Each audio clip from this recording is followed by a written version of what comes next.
everybody. So lesson 110 today, vertical shifts, horizontal shifts, reflections on the X, and combos.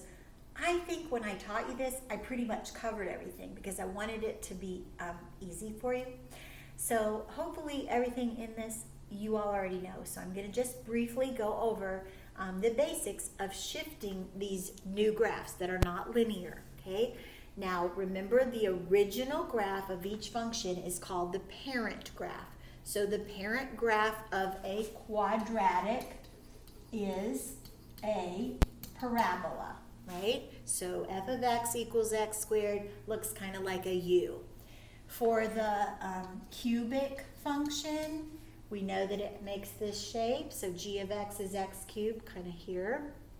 For the square root function, h of x is square root. We know it looks kind of like a square root there, a radical. And then the absolute value looks like a v. All right? So let's review how we can give these vertical shifts. If I add 3 to this, then what happens to the vertex? It's not at 0, 0, but it shifts 3 up. So the new graph would be like that, okay? If we subtract 2, okay, then this vertex would not be at 0, 0. Let me make this a different color. It's going to be down here at, I really didn't do that very well. Erase that one. It's going to be like this, right? Okay, you guys get it.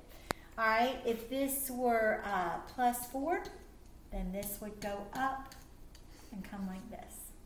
And with negative 2, go down, right? So adding or subtracting a number onto the function shifts it vertically up or down, okay? So let me back things up a little bit, and let's talk about horizontal shifts, okay?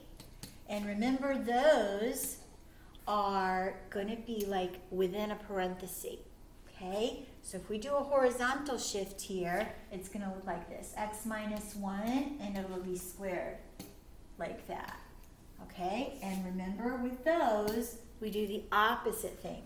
So instead of moving to the left one, we're going to move to the right one, okay? So this vertex is going to look like that, all right?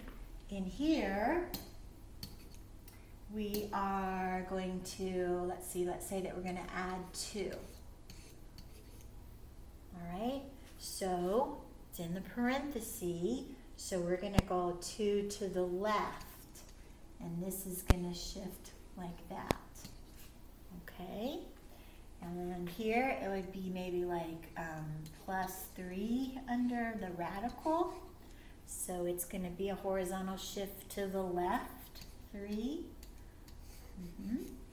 Okay, and then in the absolute value, maybe we're gonna add 4, or let me subtract 1. I think I want to do that.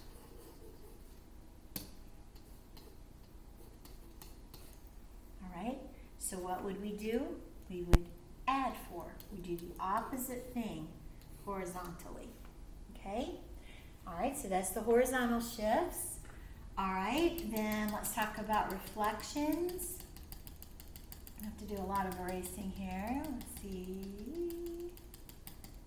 And what will happen here is that we would reflect. So we'd have like a minus in front, a negative.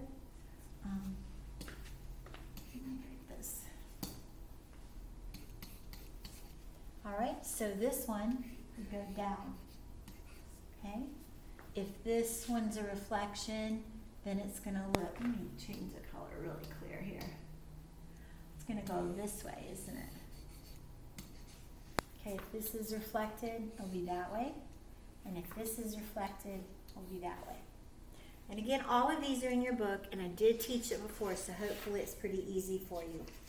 But then when we have combinations, if you look at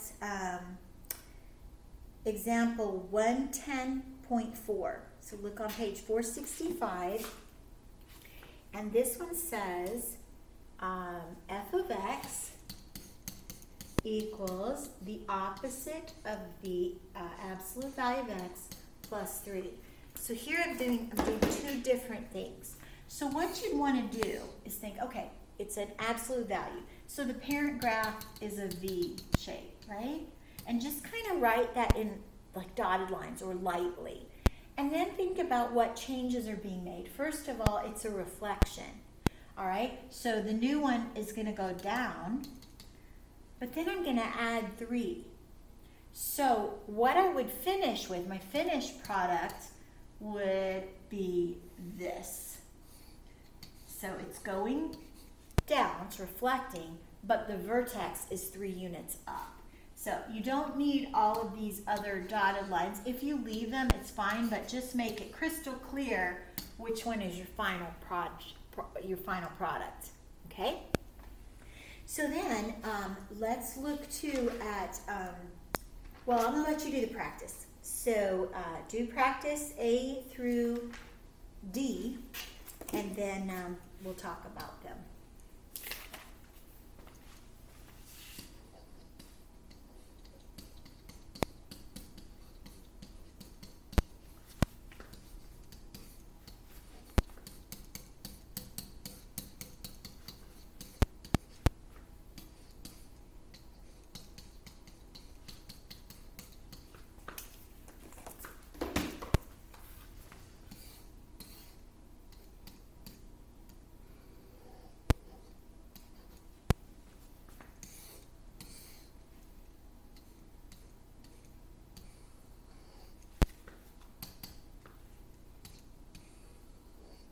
Oh my goodness. I need to calibrate my pen.